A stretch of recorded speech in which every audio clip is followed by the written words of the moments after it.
The next talk comes to us by the platinum sponsor of this conference, without which the conference wouldn't happen, right? It comes to us by Rakesh, the CTO at Publicis Sapient. And he's going to talk to us about how AI is changing the software development lifecycle, specifically generative AI. So will you give him your biggest round of applause, everybody? Rakesh! Good morning, everyone. Can you hear me? All set. Okay. Today, I'm going to talk to you about how software development lifecycle is going to change. And everyone knows this, right? How many of you think that we are going to do the same way or different way? Different? Only few. Okay, you are all in for a surprise. All the rest of the guys who have not lifted the hands.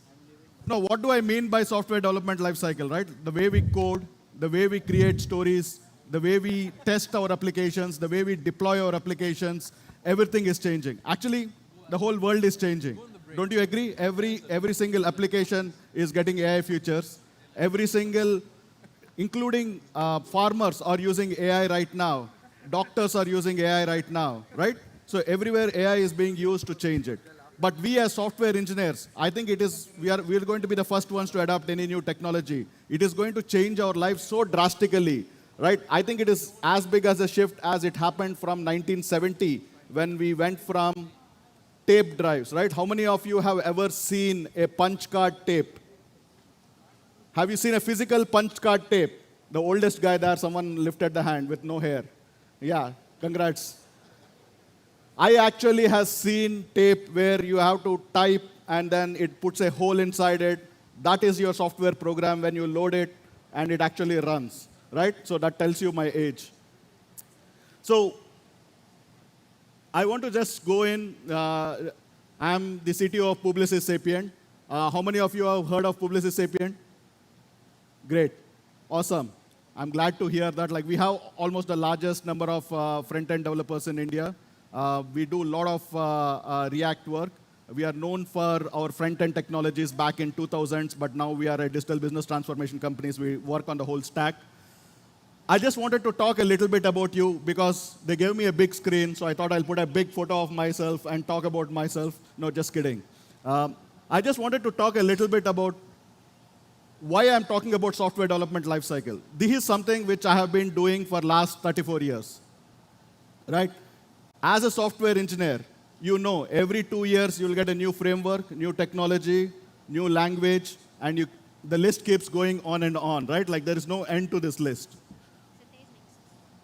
I don't know when I'm going to retire, but I don't know how many more I'll add into this, right?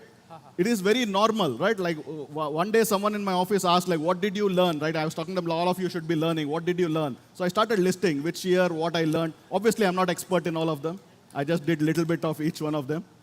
And then I worked at 34 years, 26 years as enterprise developer, right? 34 years is like since I started learning computers, but now I'm working at Publicis Sapient. Publicis Sapient works with almost all the Fortune 50 companies, right? We work on their digital business transformation. What is digital business transformation? Is a fancy way of saying that get your systems connected with proper web services and proper data platform, single source of truth, right? Everything driven by microservices, etc., right?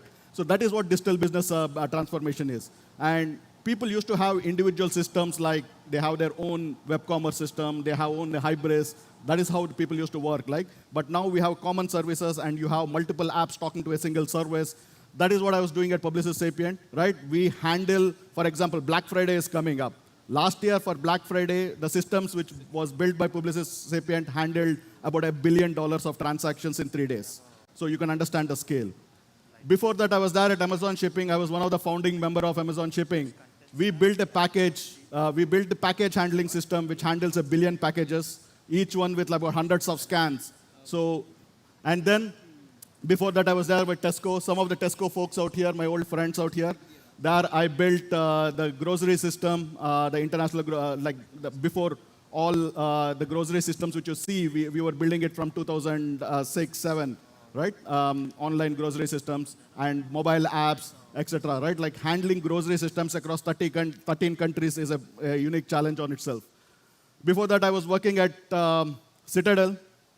which is high frequency trading and mortgage crisis. Anyone of you have seen the movie Big Short? I was in middle of that. I was presenting to US Feds that US mortgage is going to crash. And why am I talking about all of this, right? I'm talking about this because the amount of software development I have seen, I have not personally, in spite of doing all this, so amazed with what is going to come next year. Right? I have been 34 years of this, 26 years of this, but what is coming in the next 2 years should basically completely be different than how we are going to develop software. Before that, I worked with NASA as an intern. I actually wrote code which runs in International Space Station. I worked in ISRO. The reason why I'm wearing this one is this part is what I designed, the rocket which launched to the moon. And talking about rockets, how many of you have seen this? This is not playing.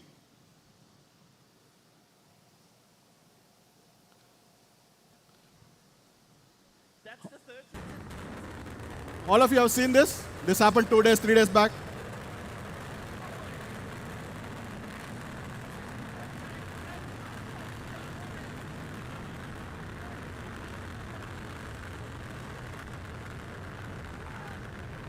I love rockets. No, you must have guessed by now, right? So SpaceX builds one rocket engine per day, and it builds 1,000 cars in a day. Right? How many apps do you build in a day? Okay. How many web apps do you build in 2 days? Why? No one. No answer. Okay. Software is complex, right? Rocket engines are easy. Electric cars are easy. Huh? Requirements are not so clear.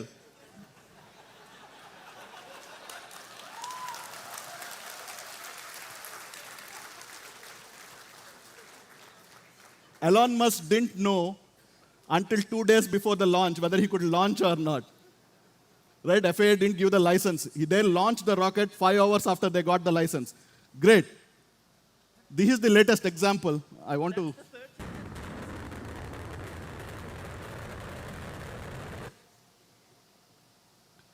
I'll do some real-time editing. Something went wrong in my presentation.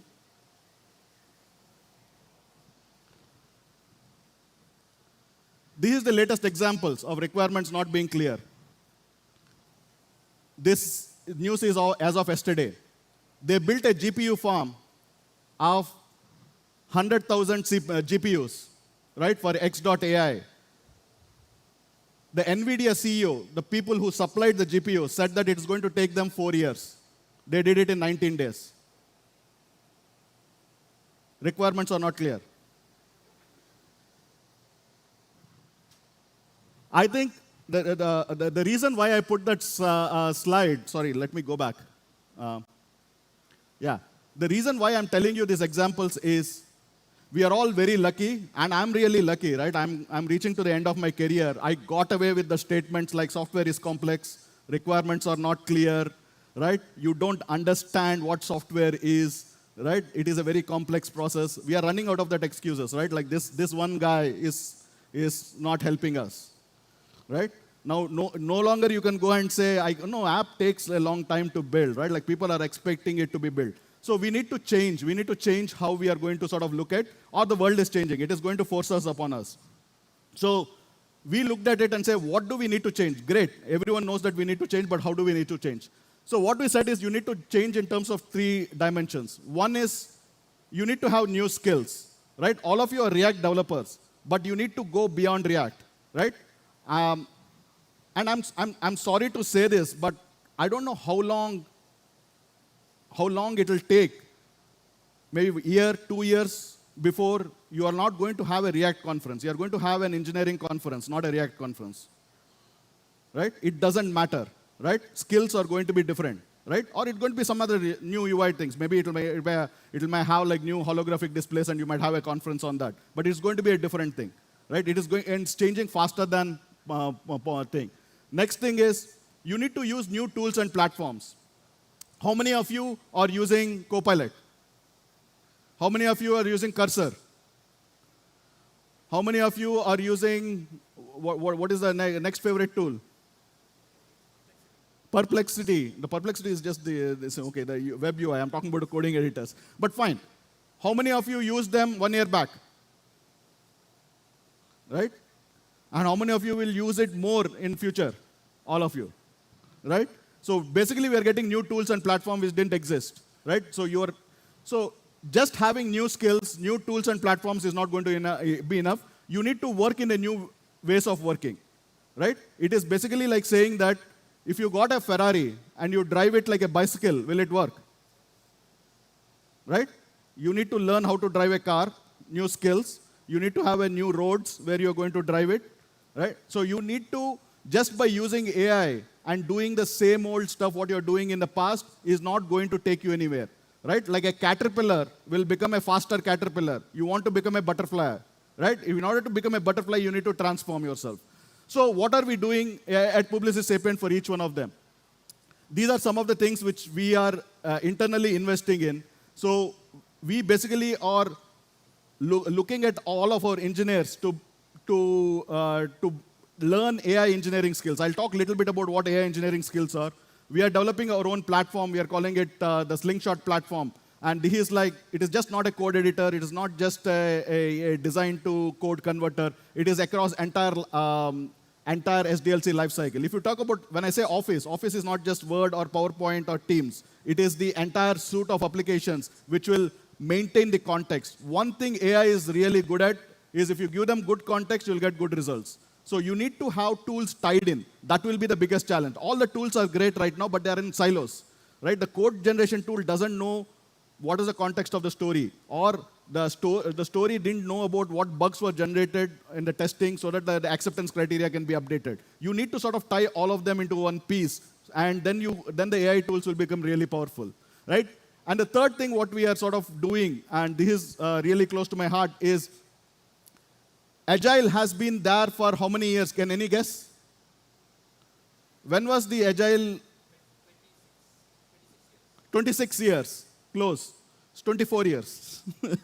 it was like the Agile Manifesto was coined. It was called Extreme Programming before. Then Agile started in early 2000 when the Agile Manifesto was created. I think it's time for us that we are in a similar disruptive moment, that we need to evolve Agile, and what we are calling it at Publicis Sapient is AI-assisted Agile, is the next version of Agile. Right? Like Agile was about how people work together. It was all about like, forget about process, get the peoples in stand-ups, create, what you can say, communicate through code, right? Like those are the things. But we'll talk about what is the differences we are going to talk about. And the next thing is, if you do all these three dimensions, you are basically going to transform. But that is not enough, right? You will get a static transformation. You need to be dynamic. What you need is, last time we talked about it, if the people are here, you will see in Sapient, we have some these behaviors. You also need to behave in certain way. Just having the skills, methodologies is not enough. For example, one of the key things, behaviors we talked about is being a polyglot. Now that becomes a lot easier, right? If you write pseudocode, you can convert it to any language. Any Copilot will help you that, right? You just write the algorithm, not even in a language. You can write it in English, and it will convert to you in Java, TypeScript, or JavaScript, whatever language you want. Go. It can do it to you in seconds, right? So being a polyglot is very easy. So there's no reason for you to identify that I'm a JavaScript developer or I'm a Java developer. It doesn't matter. You need to be, I'm a developer who understands the patterns. I'm a developer who can tell AI that I want you to use strategy pattern here and write the code to connect to my two services so that I can use the right adapters. That is the language you need to be talking about. You don't need to be talking about, I need to use fetch, I need to use, what you can say, singleton or something like that. That doesn't matter. What matters is how you describe to AI, and AI will create the code for you, right? So it is the same thing. The reason why I put that slide is, I started writing in assembly language, where I used to do push, pull, right, in order to save a variable. I don't care about all of this right now, right? Like when I write one line of statement, there are 100 assembly line code which is being generated. Same way, tomorrow when you are writing higher level, you are just increasing your abstraction. The code you will be writing is, I have a connector across 4 services. It uses the strategy pattern, and it uses these conditional parameters in order to choose which service to use, and then transform them into this common domain model and create it. It will write the code for you, like 200 lines of code to make that happen in whichever language you want to do. But your fundamentals should be solid, right? Now, AI engineering. When I talk about this, obviously, like front-end engineers, you are scared. Like everyone else will basically say, okay, now you want me to be a software engineer or a data scientist? Should I learn about how LLMs work? Should I learn about how transformers work? Should I learn about what a RAG means? Should I learn about like the all the backpropagation algorithms, or like should I learn about what are the error minimizations or clustering algorithms which they have? Suddenly you'll feel that, oh shit, there's too much to learn. I'm dead, right? No, AI engineering is not mean to that, right? What we mean by AI engineering is, how many of you know this guy? Only few? Surprised. Guys, I think all of you should know him, right? Okay, he's the current world champion for F1. He's Max Verstappen, right? Now, is he a mechanical engineer? Did he pass school? No one knows. Okay. Now, who is this guy? He's Andrew Newey, right? Like, he is the guy who designs the cars, which this guy drives, right? Now, the relationship between a data scientist and a software engineer is very similar. You need to, but Max knows enough details that when he is driving at 200 miles per hour, he is telling to his, what you can say, Andrew Newey, saying that I think the front flap requires 2 millimeters change so that the airflow when I'm taking a turn, left turn, is smoother. I am missing the apex by 5 meters, right? And I need to increase the fuel ratio by 0.5, right? Is he a mechanical engineer? Is he an aeronautical engineer to sort of create those statements? No. He is the driver who is winning the championship.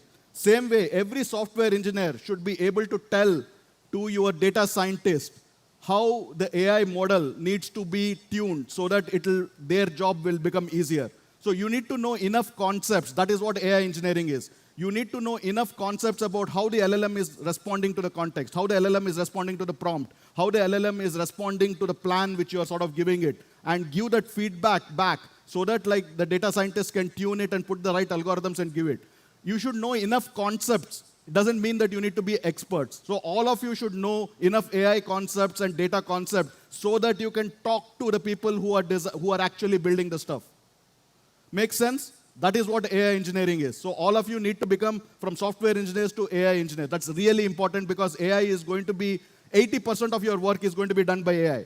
So if you don't know how it works, I don't know, like it's like basically sitting in a car and driving and not knowing anything about it. How many of you tried anything close to a Formula 1 car to drive? Great. Were you able to drive in a straight line? Yes? Awesome. I tried it. The first time I tried it, the very moment I put the accelerator, I didn't realize the amount of power it generates. The steering goes like this.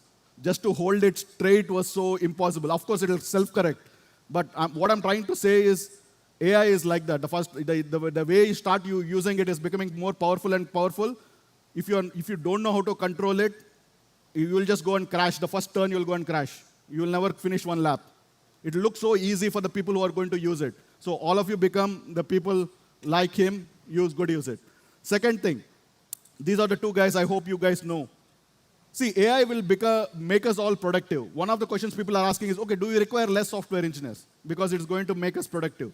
How many of you think that we require less software engineers? One. Only 1% thinks. Two. No one wants to think because they don't know, they want their jobs. Actually, when plastic became cheaper, did we require less plastic or more plastic? When gas became cheaper, did we consume more gas or less gas? More gas. So that is like the law of economics, right? If software will become easier to write, will we write more software or less software? More software. You will require more software engineers. Don't worry, all of you will have jobs. Only question is you will be required to do something more, right?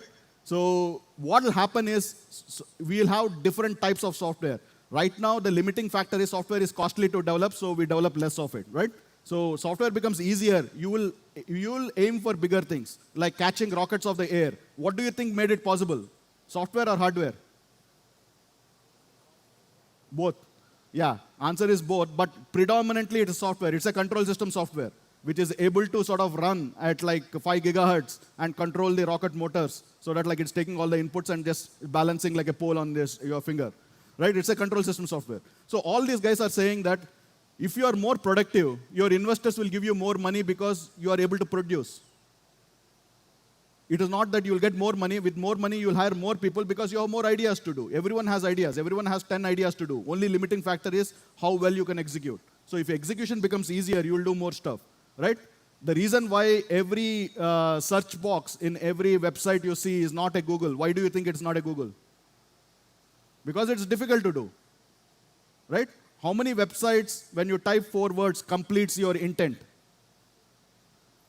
Like Google completes, right? When you type like, how are you, and it will complete like, how are you doing, how are you feeling, how are you, what you can say, whatever, right? Like it depends upon your web history. Why can't you do that in every e-commerce website? Why are you not doing it? Because it's difficult to do. Is it easy to do now? How many lines of code it takes now to do the same thing? Any guesses? 1 line. It is 1 line of code to call an OpenAI API. Just give it and say, complete the rest of the string. Right? 1 API call. It is a 1-line call for you to have whenever the user types in, you just make a fetch call to OpenAPI and say, complete 4 words. It will do it. Earlier, it was magic. Only Google can do it. No one else can do it. Now, everyone in this room can write that 1 line. So things will change. So your ambition from your customers will change. People will expect you to write better software. Right? Now, coming back to Agile. The original manifesto is in the white text, and the red text is what we said that we need to evolve. For examples, the first one says individuals and interactions over process and tools. Right now, what we feel is just individuals' interactions will not be enough. How you interact with AI. AI is like almost like a full-fledged team member. It has its own persona. It has its own memory. It has its own context, right? So you have to interact with AI similarly how you are interacting with a team member. Like you come to AI and tell it, like saying that, okay, yesterday in 4 story points, this is what happened and this is what the AI will look at it and say, maybe you need to pick up these stories and we will have to sort of inform that we will sort of miss our velocity by 20 points, right?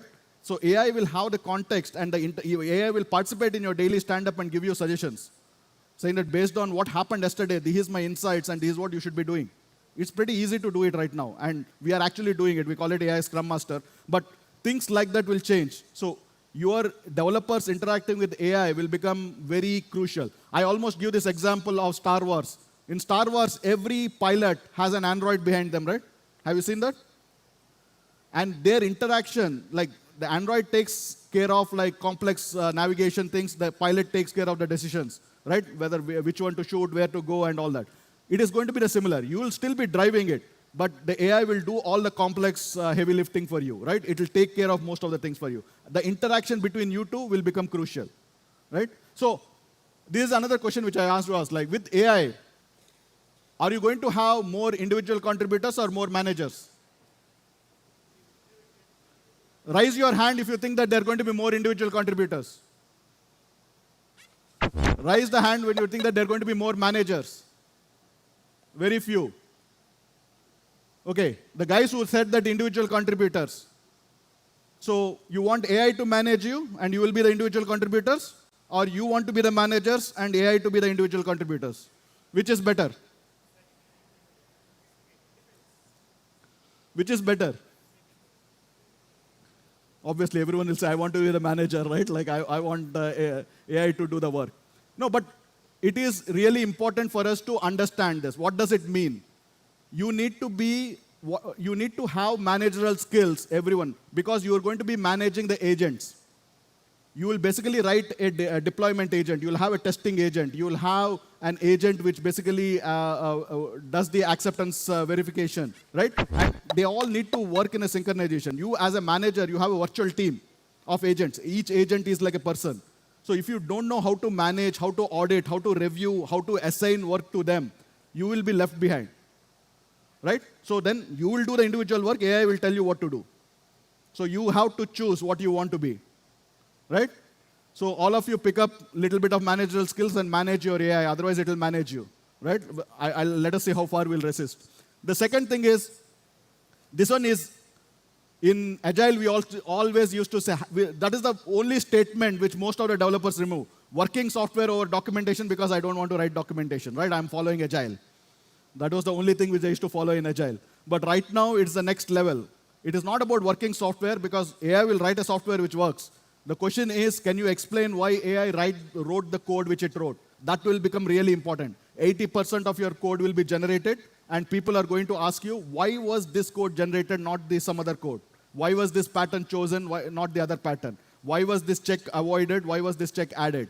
Right? So you should be able to explain it, and very quickly governments will ask you to submit a explainability report before you release an AI system. So explainable working software over documentation becomes important, because documentation also nowadays we are generating by AI. You select a piece of code and say, please document this, and it will document it. Right? So documentation is easy. Working software is easy. What is difficult is explainability. So you need to understand why AI is doing what it is doing. And then the last two things I wanted to cover briefly. Customer value over contract negotiation. The reason why I said customer value, one thing which you need to important, right? Everyone says customer wants it, so I'm doing it. But you need to be really important. Is it generating value for the customer? There's a famous statement by Henry Ford, who said that if I asked my customers, they would want a faster bullock cart or a faster horse cart, right? So sometimes your customers don't know what they want, and we are there at that point right now because no one really understands what is the limits of AI. So you need to, whenever you're using AI in a solution, in a process, you also need to show what value it is generating. Is it making you faster?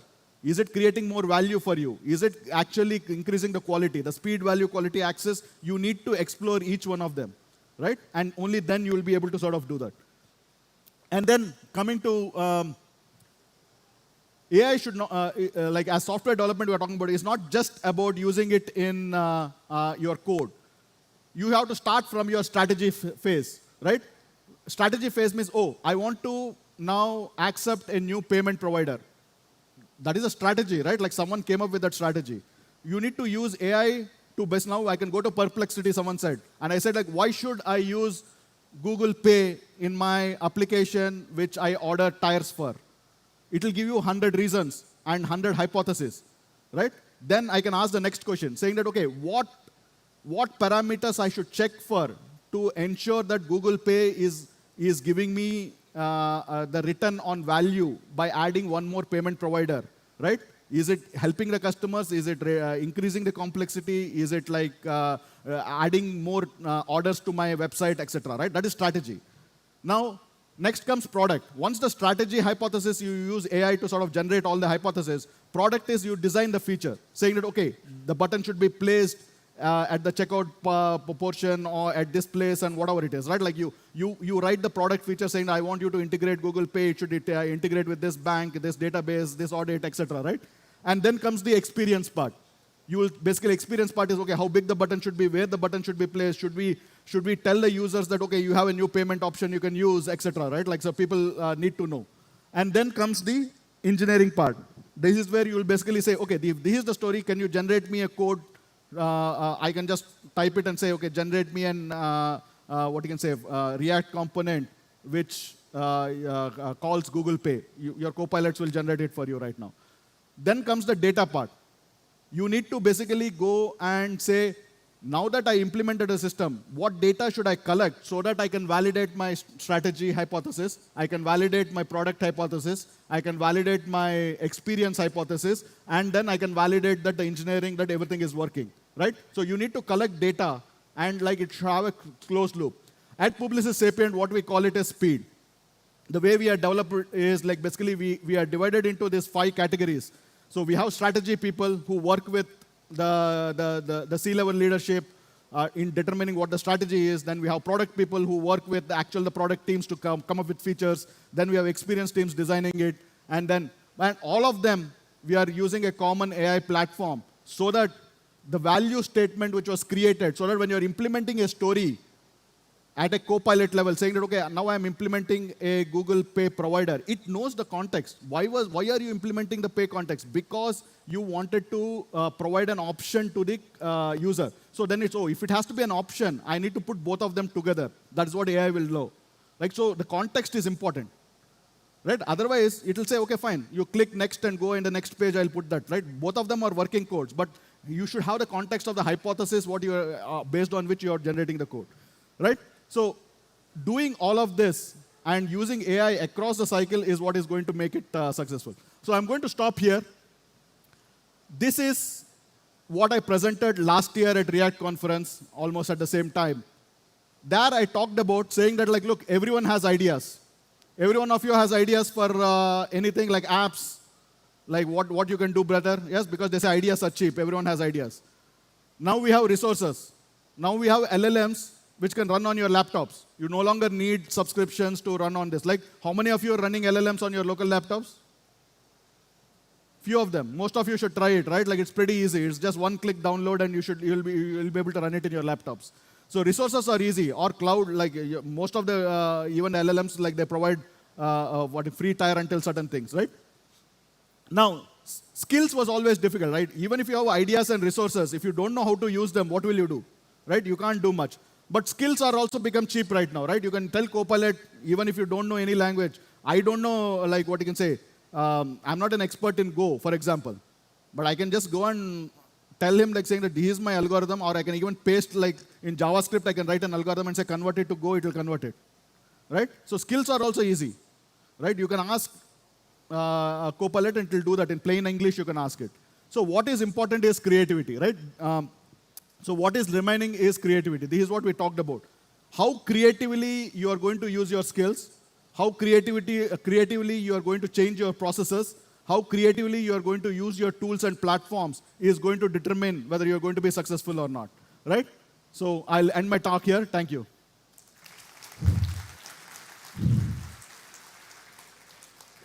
What a great talk. Thank you.